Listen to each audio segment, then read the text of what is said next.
depopulation should be the highest priority of foreign policy towards the Third World. Henry Kissinger, 1974. There's a need for a new world order, but it has different characteristics in different parts of the world. Now, none of this may succeed this time, but this, to me, is sort of the outline by which someday, in the next few years, a solution will emerge. Where does this mindset come from? Why do the elites kill the largest masses of people when no one is resisting them, when they've already attained total control? What ideology drives the elite psychopath? Since Plato's time, 2,400 years ago, state planners have openly proclaimed their desire to control every detail of the commoner's life. From breeding programs to mass extermination of undesirables, the dark dream has continued on for millennia.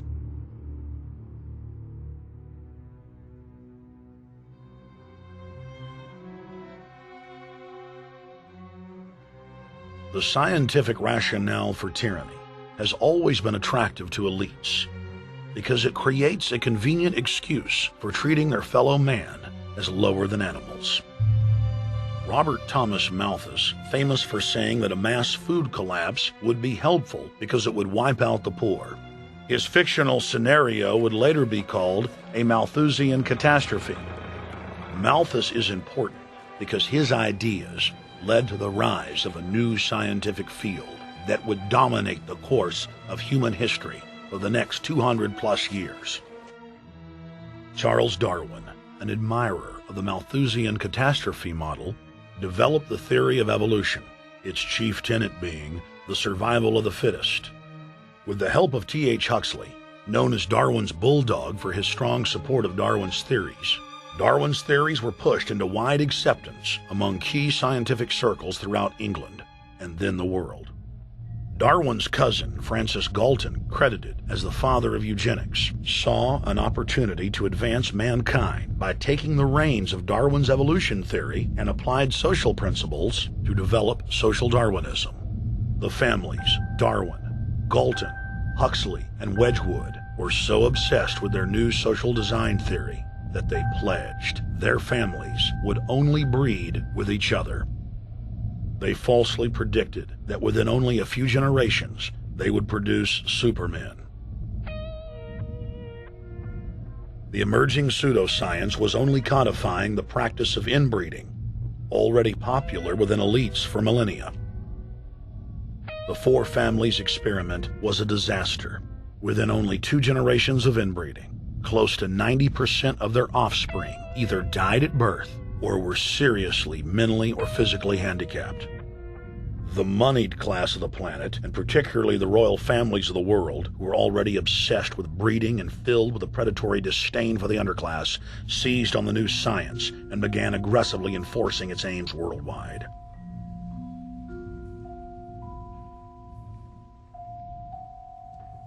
Biometrics appears to be a new science, but it was actually developed by Galton back in the 1870s as a way to track racial traits and genetic histories, and as a way to decide who would be licensed to breed. In 1904, the Cold Springs Harbor Research Facility was started in the United States by eugenicist Charles Davenport with the funding of prominent robber barons Carnegie, Rockefeller, and Harriman. In 1907, the first sterilization laws were passed in the United States. Citizens with mild deformities or low test scores on their report cards were arrested and forcibly sterilized. You're 17, aren't you, Alice? Yes, but what have you done with my folks? Well, we're trying to help them, Alice, and you too. They were taken to the hospital this afternoon. Hospital? Wasn't none of them sick this morning. We thought it necessary to present your family's case to the State Medical Commission. And after an examination, they decided there was but one important action to take: to have your entire family sterilized. Why, what's that? I don't know what you're talking about. Now, in this state, we have a law which provides for such people to have an operation so there won't be any more children. I see. Now, we've placed your brothers in institutions where they'll be properly cared for. You can go back to your job soon. I'll arrange to have it held open for you. But I'm keeping my job. I'm not going anywhere. Now, you're going to the hospital too, Alice. And you mean they're going to stop me from having children ever? Exactly. I'm all right, I tell you. I won't go to any hospital. We don't want any trouble with you, young woman. If you refuse to go, the officer here will take you by force. In 1910, the U.S. Eugenics Record Office was set up. By then, the British had created the first network of social workers, expressly to serve as spies and enforcers of the eugenics race cult that was rapidly taking control of Western society. The social workers would decide who would have their children taken away, who would be sterilized, and in some cases, who would be quietly murdered.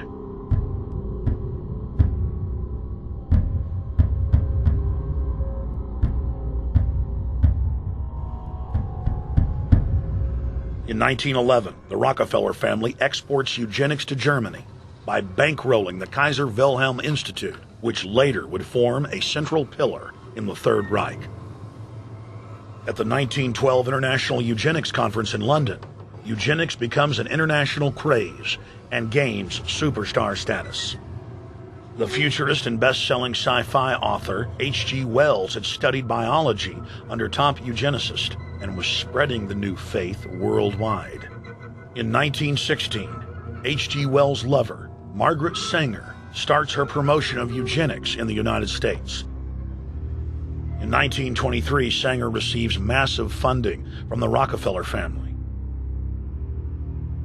Sanger wrote to fellow eugenicist Clarence J. Gamble that black leaders would need to be recruited to act as frontmen in sterilization programs directed against black communities. In 1924, Hitler pens Mein Kampf, or My Struggle, and credits U.S. eugenicists as his inspiration.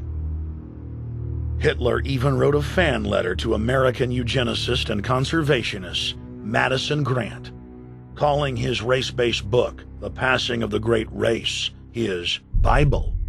Hitler developed the plan for mass extermination of the Jews and what he called other sub-races, as well as the handicapped, from Grant. By 1927, eugenics hit the mainstream. The so-called science was aggressively pushed through contests at schools, churches, and at state fairs. Churches competed in contests with big cash prizes to see who could best implement eugenics into their sermons.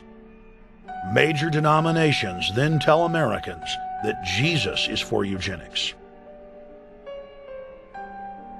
That same year in the United States, more than 25 states passed forced sterilization laws, and the Supreme Court ruled in favor of brutal sterilization policies. When Hitler came to power in 1933, one of his first acts was to pass national eugenics laws, modeled after laws in the United States.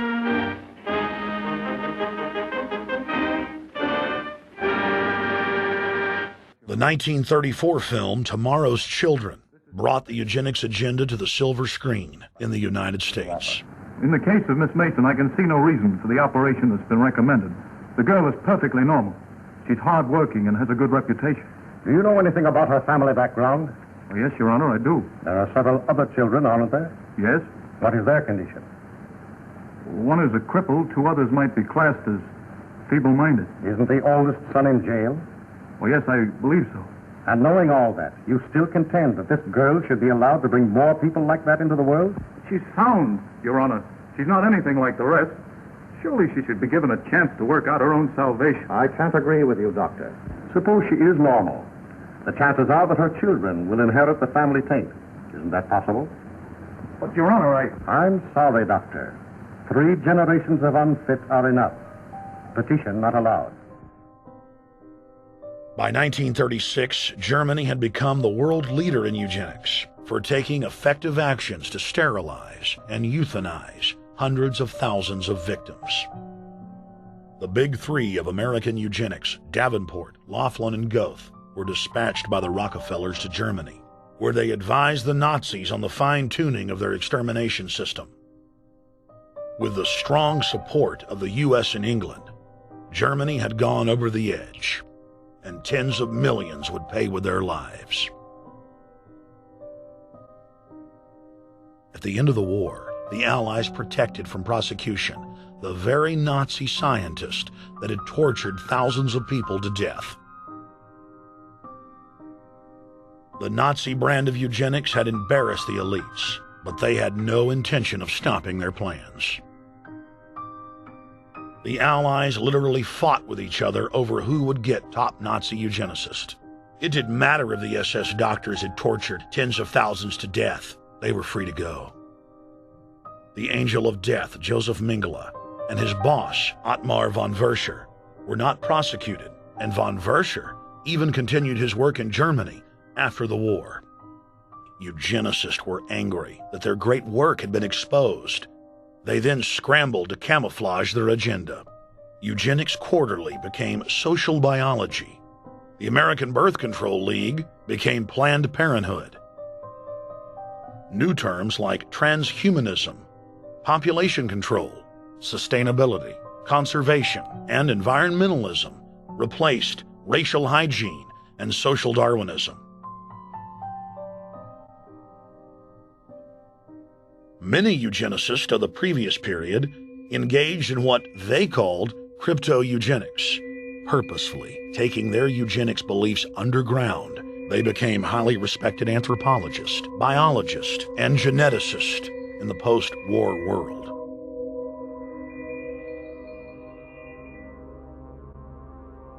The Allies then smuggled thousands of Nazi scientists out of Germany and placed them in key scientific positions, ranging from bioweapons to rocketry throughout the military-industrial complex. The founder of IBM was a devout follower of Hitler. Thomas J. Watson had supplied his punch card computers and IBM technicians to the Nazis for use in the death camps.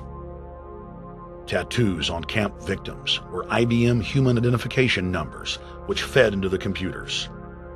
IBM had used similar punch card systems as early as 1928 in a Jamaican race mixing study.